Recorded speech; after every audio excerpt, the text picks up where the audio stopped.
I understand that when guys come up for contracts, especially if you're in a top 5 category of something, you're trying to reset the market, right? TJ Hockenson is not better than Travis Kelce.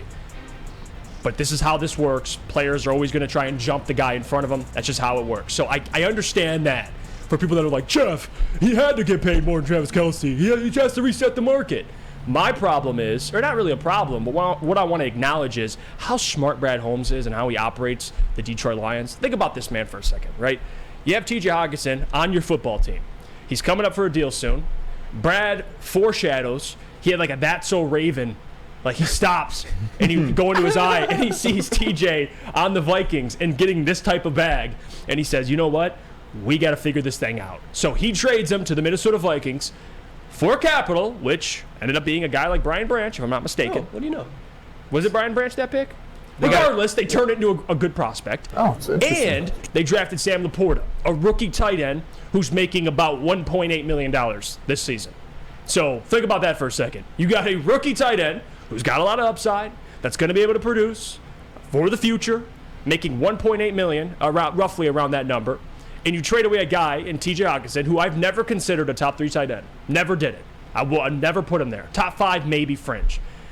He's the number 1 paid tight end right now. He signed a 4-year, $68.5 million contract extension that resets the tight end market. The $17.125 million annual average and $42.5 million guaranteed are the highest for a tight end in NFL history. Now, for people that don't know, when he got to Minnesota, like for that half the season he was there, the guy tore it up. He played really, really well. So good for him.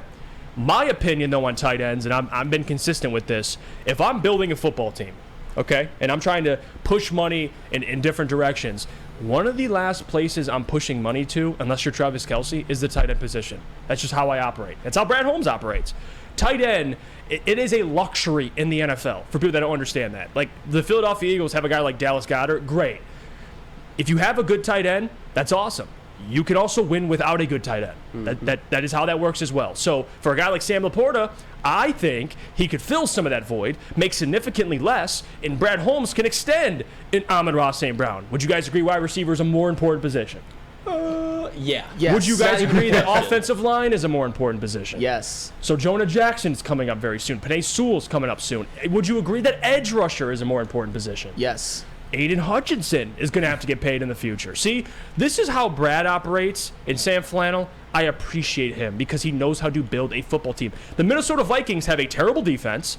They haven't signed Justin Jefferson. And you know what they think? Let's extend TJ Hockenson. Let's extend and by the way, I get why they had to do it because they traded for him. So they can't just let him walk for nothing. But the problem was trading for him. But hey, not for Brad Holmes and the Lions, but for the Vikings.